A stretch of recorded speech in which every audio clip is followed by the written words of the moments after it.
Insyaallah pada pertemuan kita kali ini saya akan membahas tentang kun fayakun di dalam Al-Quran. Jamaah sekalian yang sama berbahagia, kun fayakun ini akrab dalam pengetahuan kita, bahwa kata kun fayakun ini dianggap sebagai mantra atau kata sakti yang sering digunakan oleh orang-orang tua kita dulu. Narik kumat jappiwi, barakka la ilaha illallah, barakka salawa kun fayakun. Tanpa kita mempertanyakan apa makna daripada kun fayakun itu, pokoknya kun fayakun ya. Jamaah sekalian yang sama berbahagia,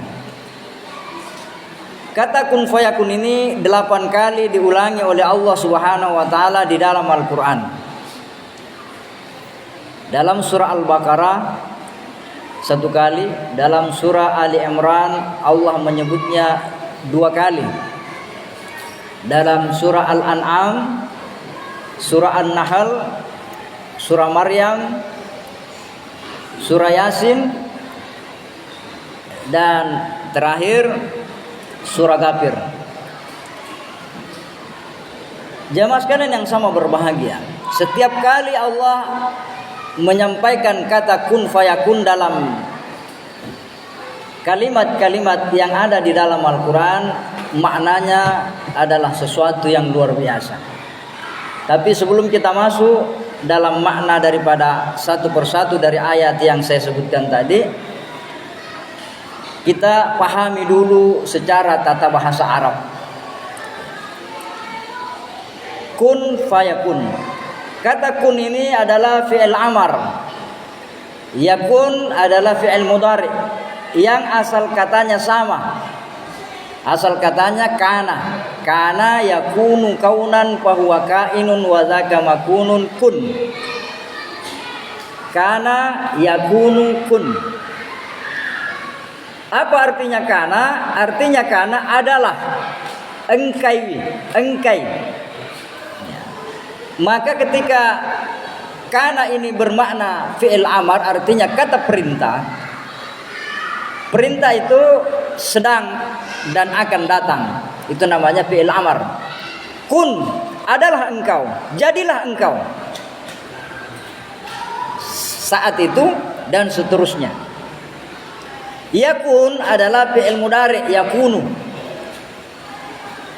maknanya sama, sedang terjadi dan akan datang, artinya seterusnya.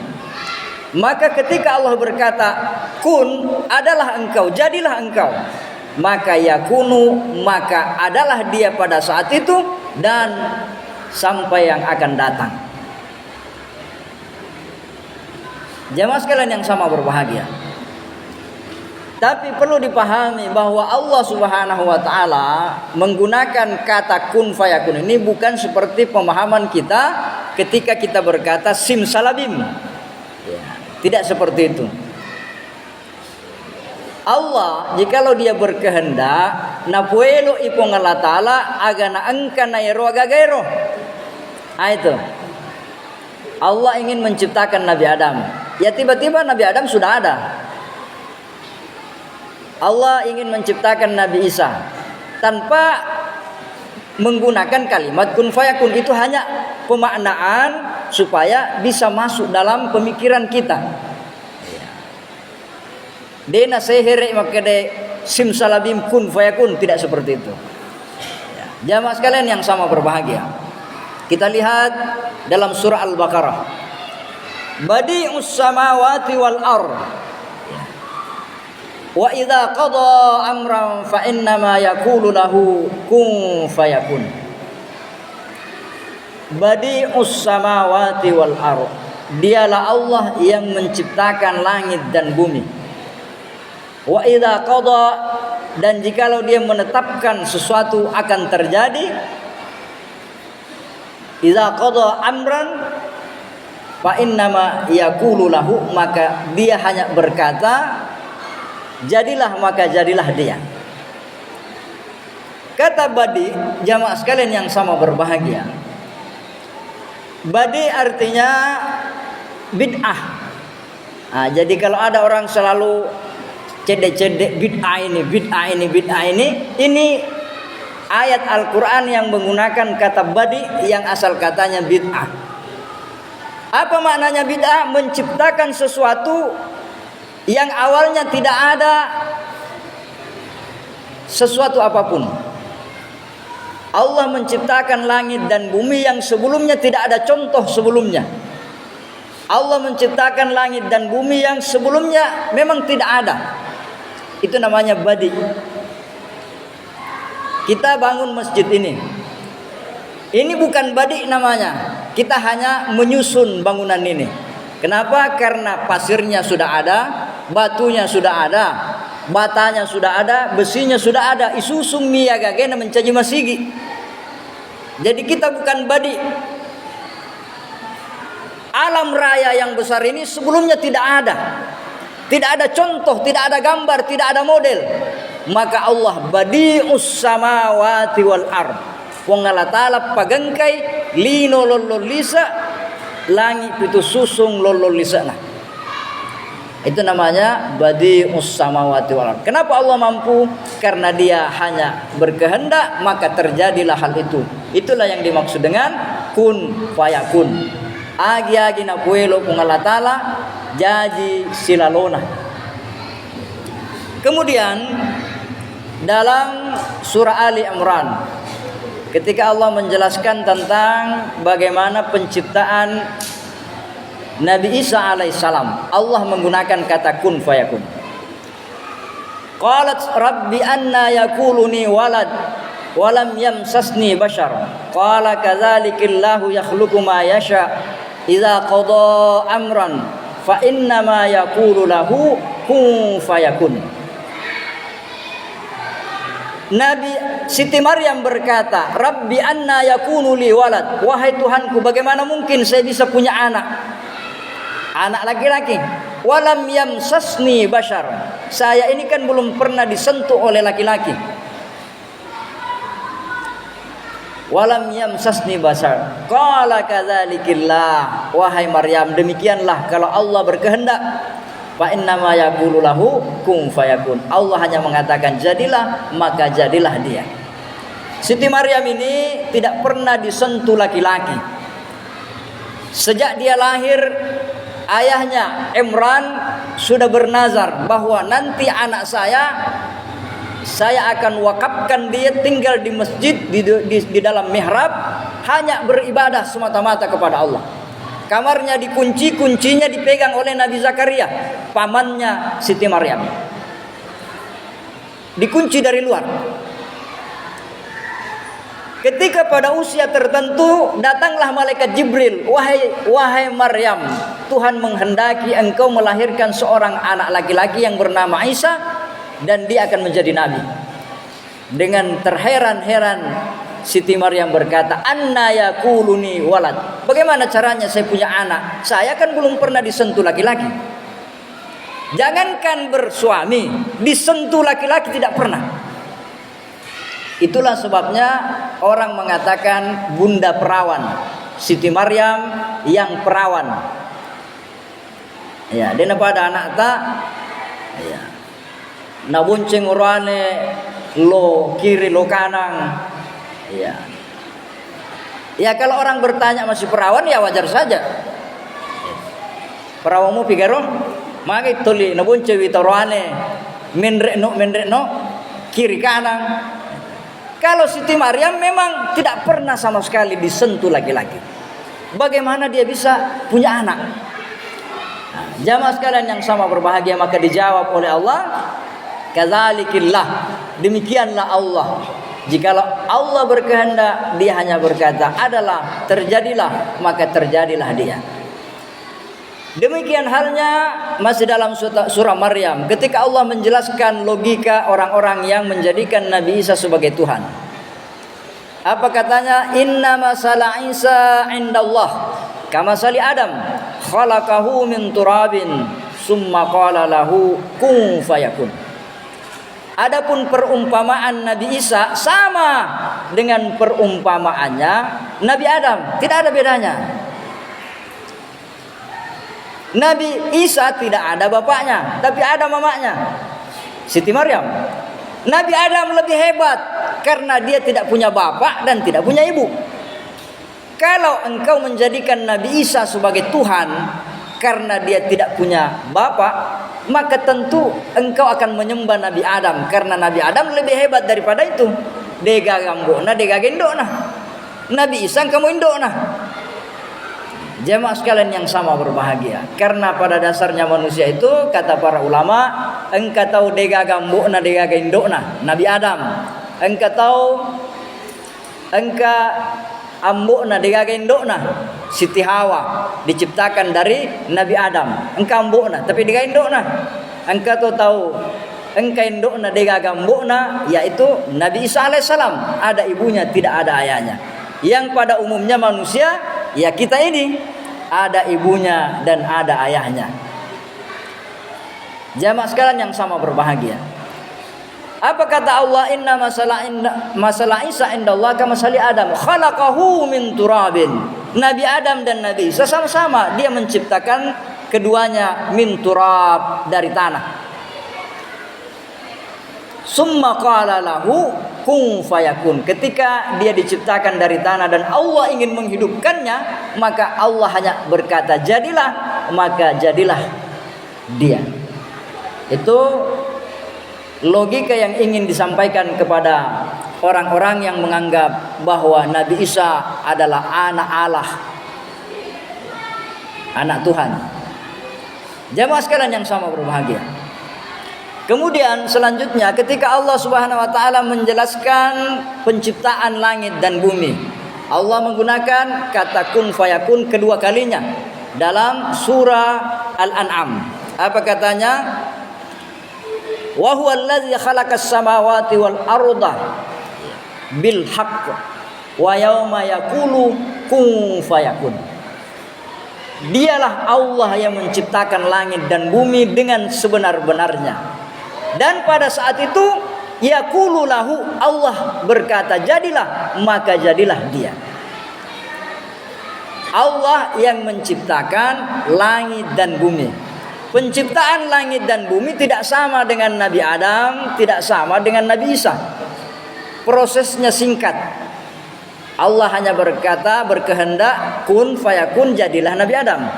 Kun fayakun, jadilah Nabi Isa. Tapi langit dan bumi sama-sama kun fayakun, tapi khalaqas samawati wal arda fi sittati ayyam. Allah ciptakan langit dan bumi dalam tempo 6 hari.